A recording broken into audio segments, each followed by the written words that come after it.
सीताराम, जय माता दी सभी को, जय श्री महाकाल, ओम शिव नमो आदेश। तो आज की जो ये वीडियो रहेगी ये है नवरात्रि के बारे में। जैसा कि आप सभी को पता है कि 20 मार्च से नवरात्रि शुरू हो रहे हैं। तो ऐसे में बहुत सारे बच्चों का सवाल आया था कि उनको किस प्रकार से क्या क्या साधनाएं करनी हैं, कैसे साधनाएं करनी हैं, और अगर उनके साथ मान लो किसी प्रकार की नेगेटिविटी है या अन्य किसी प्रकार से शरीर में शक्तियों को वो पाना चाहते हैं या फिर उनके शरीर में कोई संकट की परेशानी है तो वो साधना कैसे कर सकते हैं। और इस वीडियो में मैं आप सभी को ये भी जानकारी दूंगी, अगर आपका कोई प्रत्यक्ष गुरु है या आपका गुरु नहीं भी है तो आप किस प्रकार से साधना कर सकते हैं, आपको किन किन नियमों का विशेष ध्यान रखना है, आपको साधना की शुरुआत कैसे करनी है और साधना का जो एंड होता है वो भी आप लोगों को कैसे करना है। तो इस वीडियो में आप सभी को हर तरीके की जानकारी मिलेगी। आप सभी इस वीडियो को पूरा देखिए और किसी प्रकार का कोई भी डाउट हो तो आप लोग कमेंट डाल करके पूछ सकते हैं। सबसे पहले हम लोग जान लेते हैं कि आपको साधना की शुरुआत कैसे करनी है। 20 तारीख को जब नवरात्रा शुरू होगा तो उस समय पे सबसे पहले आपने क्या क्या सामान लेकर के आना है, क्या क्या सामान लेकर के आप माँ दुर्गा की सेवा साधना पूजा अर्चना कर सकते हैं और आपको साधना में किस प्रकार से शुरुआत करनी है। सबसे पहले तो जब भी नवरात्र शुरू होता है उस दिन सुबह नहा धो करके आप लोग जैसे पूजा मंदिर में आते हो तो आपको सबसे पहले संकल्प लेना है। आपको कुछ भी नहीं करना, सबसे पहले आपने संकल्प लेना है। कोई भी पहले आपने सामान नहीं लेकर के आना, सबसे पहले आपने संकल्प लेना है कि हे माँ भगवती, हे माँ जगदम्बा, मैं आपको साक्षी मान करके आप जिस किसी की भी साधना करना चाह रहे हैं, मान लो आपके पितरों की साधना करना चाह रहे हैं, आपकी कुलदेवी की साधना करना चाह रहे हैं या स्वयं माँ भगवती की साधना करना चाह रहे हैं या फिर किसी की भी आप लोग साधना करना चाह रहे हैं, तो आपको सबसे पहले ये बोलना है कि माँ भगवती, माँ जगदम्बा, भगवान शिव, मैं आपको साक्षी मानकर इस मंत्र की, स्तुति की, स्तोत्र की या फिर कोई भी आपका मंत्र है, जाप है, जो भी आप स्तोत्र मंत्र जिसकी भी आप साधना करना चाहते हैं, मैं इसकी साधना करने का संकल्प कर रहा हूँ या कर रही हूँ। और आपने सबसे पहले अपना नाम लेना है, गोत्र लेना है, बोलना है आप लोगों ने, और फिर आप जिस जगह पे बैठे हुए हैं स्थान का नाम भी आपने लेना है। और जो सा भी नवरात्रा यानी कि शुरू का पहला नवरात्रा होता है तो आपने प्रथम नवरात्रि ये बोलना है कि मैं इस नवरात्रि में इस तारीख को इस जगह पे बैठ करके, मेरा नाम ये है, पिताजी का नाम ये है और मेरा गोत्र ये है, मैं आपकी ये फलाने मंत्र की या फिर फलाना कोई भी स्तोत्र मंत्र वगैरह है जो भी आपका, इसकी साधना करने का जितना भी आप जाप करना चाह रहे हो उतना जाप करने का संकल्प मैं ले रहा हूँ या ले रही हूँ। और जो भी इसके फलस्वरूप आप लोगों की मनोकामना है आप वो मनोकामना भी बोल सकते हैं। और ऐसा करने से आपकी जो साधना है उसकी शुरुआत हो जाती है।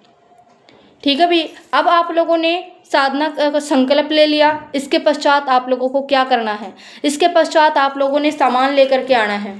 सामान में क्या लगता है, जैसे एक कलश लेकर आना है आपने। कलश तो आप अपने घर में ही रखा हुआ होता है, उस कलश को आप प्रयोग कर सकते हैं, यानी कि जिसको लोटा हम बोल सकते हैं। उस पर आपने एक नारियल रखना है, एक चुन्नी रखनी है और अलग से माँ भगवती को एक आपने श्रृंगार रखना है। श्रृंगार आप खुला ले लो तो अच्छा रहेगा, बाकी आप बंधा हुआ जो सामान आता है वो भी, पैकिंग वाला सामान वो भी प्रयोग कर सकते हैं केवल पूजा के समय। लेकिन माँ भगवती को आपने खुले वाला श्रृंगार ही चढ़ा करके आना है। जो आम तक तौर पर जैसे प्रयोग करने के लायक हो वही श्रृंगार का सामान आप माँ भगवती को चढ़ाएं, सामान्य श्रृंगार आप माँ भगवती को ना चढ़ाएं। और इसके पश्चात आपकी साधना की शुरुआत हो जाती है। और फिर जैसे आप नॉर्मल मंत्र जाप वगैरह जैसे भी करते हैं संकल्प लेकर के, ये आपका एक संकल्प होगा कि इन पूरे 9 नवरात्रों में मैं आपके इतना जाप करूँगा, इतना जाप करूँगी। आपने इस संकल्प में केवल एक दिन ये बोलना है, लेकिन जैसे आप डेली जो जाप करोगे उस समय आपने डेली संकल्प लेना है दोबारा से कि मेरा नाम गोत्र ये है, मैं इस मंत्र का जाप, एक ही मंत्र का जाप आपने करना है और एक ही समय पे करना है। इस चीज़ का आप लोग विशेष रूप से ध्यान रखेंगे कि एक मंत्र का जाप आप करेंगे, कोई भी एक मंत्र आप लोग उठा सकते हो और किसी भी प्रकार से जब आप जाप करते हो तो उसमें कोई भी आपसे बोलने में त्रुटि नहीं होनी चाहिए। मंत्र का जाप आपने पूर्ण तरीके से करना है, उसमें कोई भी बोलने में त्रुटि नहीं होनी चाहिए। अगर आपको मंत्र बोलना नहीं आ रहा है तो सबसे पहले आप मंत्र को तरीके से समझना, उसके पश्चात ही उसका उच्चारण करें, अन्यथा आप जो भी मंत्र करेंगे उसका फल आपको नहीं मिलेगा। इस चीज़ का आप लोगों को विशेष रूप से ध्यान रखना है। ये हो गया है आपकी साधना का संकल्प कि आपने संकल्प कैसे लेना है, और मनोकामना आपकी जो भी है वो आप बोल सकते हैं। अब बहुत सारे बच्चों का ये भी सवाल आया था कि वो माँ भगवती को अर्जी किस प्रकार से लगाएं। अर्जी लगाने के लिए क्या करें? अर्जी लगाने के लिए आपने कुछ भी नहीं करना है। आपने एक अलग से नारियल लेना है, उसको लाल कपड़े में बांध करके 11 रुपये उसके अंदर डालने हैं, और 7 लौंग, 7 इलायची और 9 मोड़ी के धागे वस्त्र स्वरूप माँ भगवती को उसी लाल कपड़े में डाल देने हैं आपने। और एक सिक्का आपने अलग से रखना है, उस पर रोली से और हल्दी से तिलक कर देना है, और एक सुपारी उस आपने रखनी है, उसी के अंदर सुपारी रख देनी है।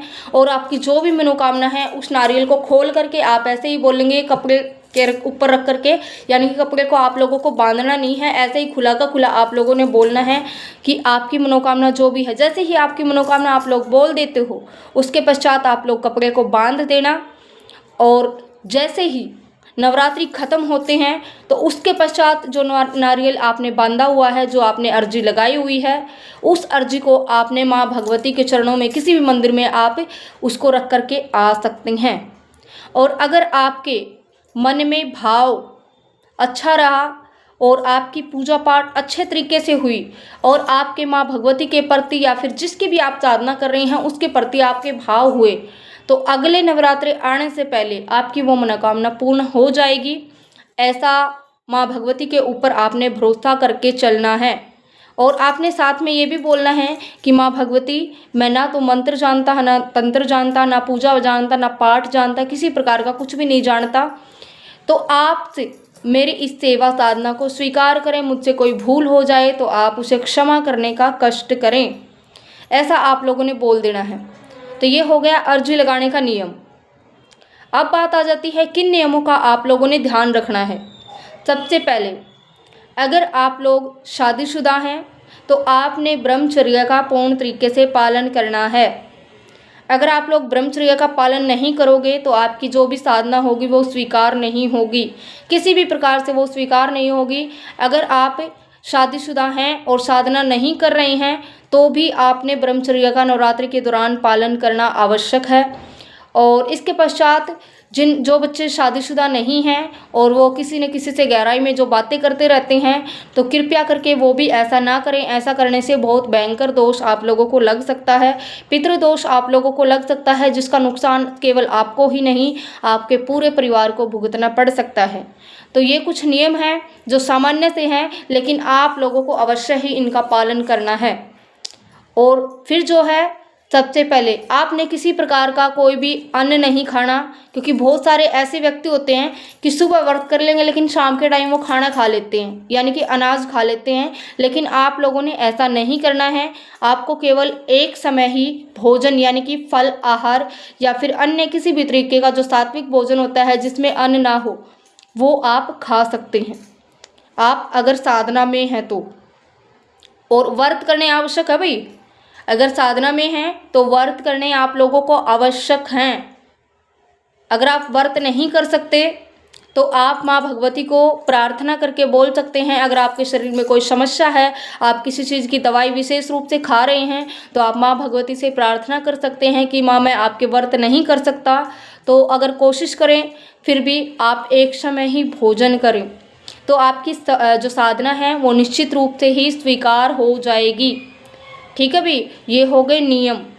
इसके पश्चात बात आ जाती है कि अगर आप लोगों का गुरु है या फिर गुरु नहीं है तो हमें किस प्रकार से साधना करनी चाहिए।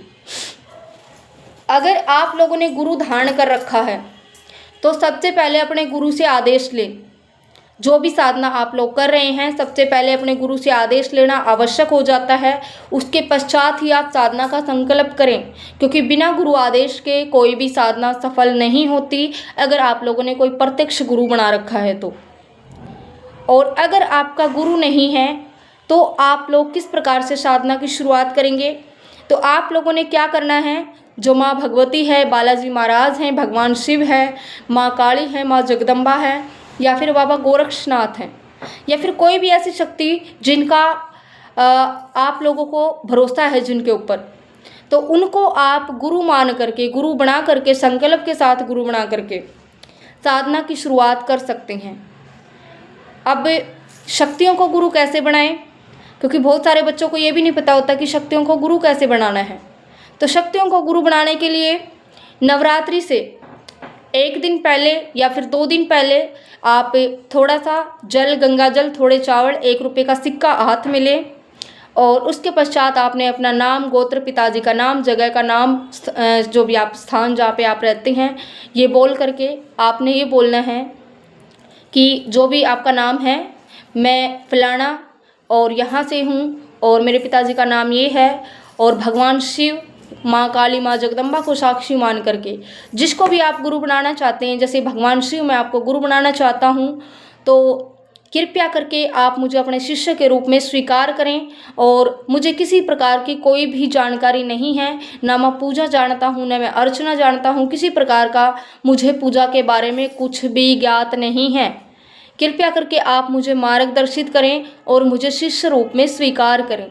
ऐसी आपने प्रार्थना करनी है, और फिर आपने बोलना है, अगर आपने मुझे शिष्य रूप में स्वीकार किया है और मैं इस योग्य हूँ कि मैं आपका शिष्य बन पाऊँ, तो कृपया करके सोपन के माध्यम से या अन्य किसी भी प्रकार के माध्यम से आप मुझे दर्शन देने का या इस चीज़ का आभास करवाने का कष्ट करें।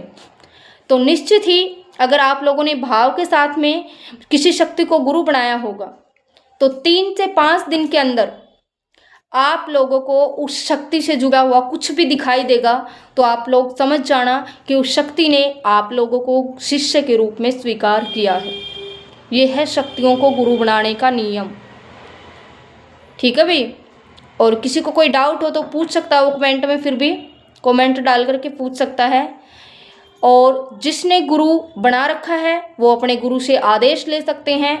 अगर गुरु आप लोगों को गाइडेंस नहीं दे रहा है तो फिर आप अपने हिसाब से, अपने अकॉर्डिंग भाई उस गुरु का त्याग भी कर सकते हैं। अगर आपको लगता है कि वो आपको गाइडेंस नहीं दे रहा है फिर, वरना अगर आप लोगों को वो गाइडेंस दे रहा है उसके बाद आप लोग त्याग करते हैं, तो फिर आप लोगों को गुरुदोष का सामना करना पड़ सकता है, गुरुदोष लग जाएगा फिर आप लोगों को। ठीक है भाई। ये हो गई गुरु अगर आप लोगों का है या फिर नहीं है तो आपको साधना कैसे करनी है। अब बात आती है कि आपके जैसे नवरात्रि पूर्ण हो जाते हैं तो उसके पश्चात आप लोगों ने क्या करना है। उसके पश्चात आप लोगों ने करना ये है कि आपने जिस भी मंत्र का, स्तुति का, स्तोत्र का जितना भी जाप किया हुआ है उस जाप का दशांश आप लोगों को हवन करना है। अब दशांश हवन में क्या होता है, यानी कि जितना भी आप लोगों ने जाप किया है उसके 10वें हिस्से का आप लोगों ने हवन करना है। अब बहुत सारे बच्चे ये बोलते हैं कि हमने तो मंत्र का जाप किया है इतने ज़्यादा, यानी कि 10,000 पे 1000 मंत्र का जाप, यानी कि 12.25 लाख मंत्र का कोई जाप कर लेता है तो 12,500 मंत्र की जैसे हवन करते हैं तो वो मुश्किल हो जाता है बहुत ज़्यादा। तो उस समय पे आप लोगों ने क्या करना है कि 12,500 मंत्र आपने ज़्यादा जाप कर देना है, और उसके पश्चात आप 1 माला का हवन कर सकते हैं। केवल 1 माला का आप हवन कर सकते हैं। और हवन करने के लिए क्या क्या सामग्री की आपको आवश्यकता पड़ेगी वो भी मैं आपको अवश्य बताऊंगी। ठीक है। तो सबसे पहले आप लोगों ने जितना भी जाप किया है आप लोग उसका दशांश एक्स्ट्रा जाप कर देना जाप का।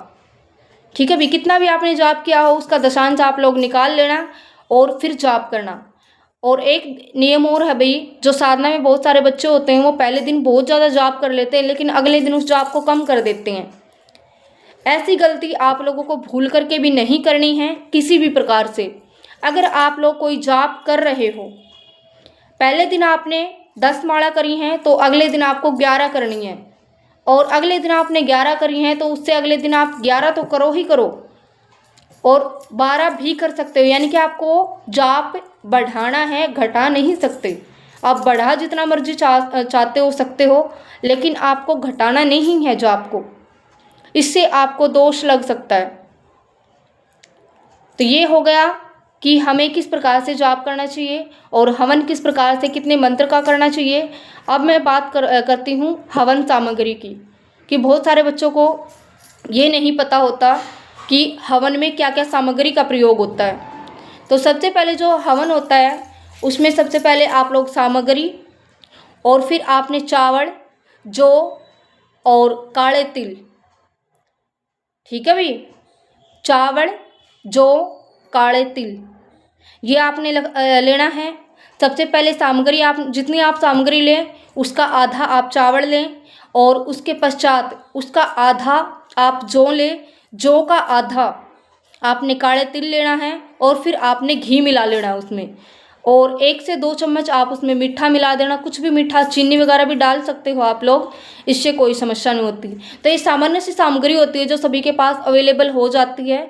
जो बच्चे बहुत गहराई से हवन नहीं कर सकते या जिनको बिल्कुल भी हवन करना नहीं आता है, सबसे पहले जैसे आप हवन की शुरुआत करते हैं, जो आपने मंत्र जाप किया है, और सबसे पहले आप लोगों को भगवान शिव की एक माला निकालनी है, भगवान गणेश की एक माला निकालनी है, श्री राम जी की एक माला निकालनी है, और आप माँ जगदम्बा दुर्गा का अगर मंत्र जाप आपने साधना करी है तो उसके निमित्त ये माला निकालना आवश्यक है।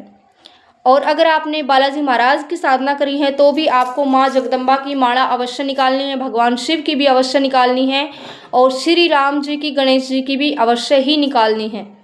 तो ऐसा करके जो भी आपने मंत्र जाप किया है उस मंत्र का जाप करते हुए सबसे पहले आप हवन में भगवान अग्निदेव का आह्वान करेंगे, और जो भी हमारे ग्रह हैं उनका ध्यान करेंगे, नवग्रह का ध्यान करेंगे, सभी देवताओं का ध्यान करेंगे, और ये बोलेंगे कि मुझे किसी प्रकार से कोई भी हवन करना नहीं आता है, मैं जिस भी प्रकार से कर रहा हूँ कृपया करके आप इस हवन को स्वीकार करें, और जो भी मैंने साधना करी हैं आप इस साधना को स्वीकार करने का कष्ट करें, ऐसा आप लोगों ने बोल देना है। और उसके पश्चात जो भी मंत्र या फिर स्तुति स्तोत्र जो भी आपने जाप करा है, थोड़ी सी आप सामग्री उठा करके और हवन कुंड में ऐसे डालते जाएंगे, और उसके पश्चात आप स्वाहा स्वाहा, जैसे कोई भी ओम तुम दुर्गाए, फिर स्वाहा, ओम तुम दुर्गाए स्वाहा, ऐसे आपने आहुतियाँ डालनी है एक माला से।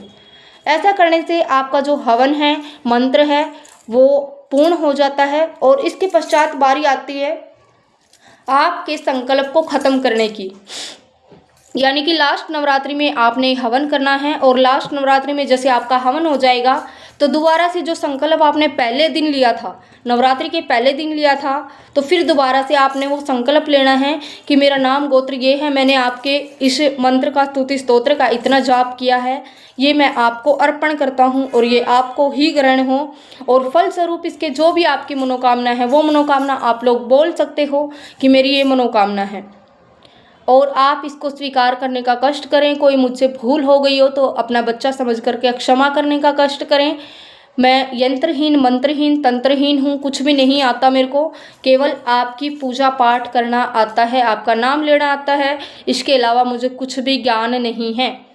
तो मुझसे कोई भी भूल हो गई हो तो आप क्षमा करने का कष्ट करें, ऐसा आपने बोल करके वो संकल्प छोड़ देना है कि मैंने अपना जो ये साधना का संकल्प लिया था ये पूर्ण किया और आपको मैं अर्पण कर रहा हूँ। ऐसा करने से आपकी जो साधना है वो हो जाती है संपूर्ण।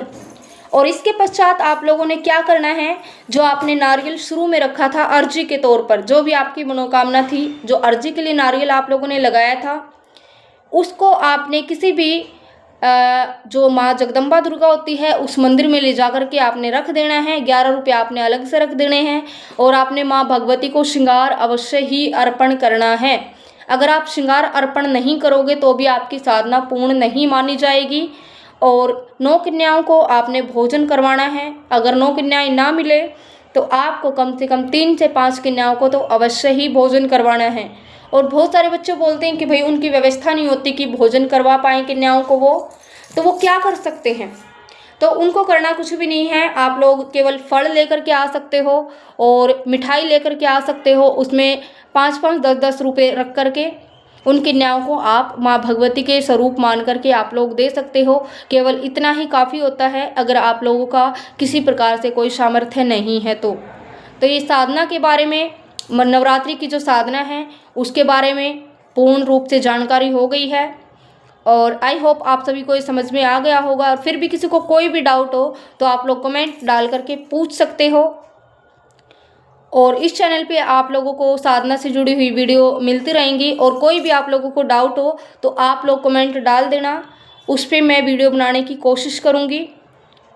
ठीक है भाई, सीताराम सभी को। जय माता दी, जय श्री महाकाल, ओम शिव नमो आदेश।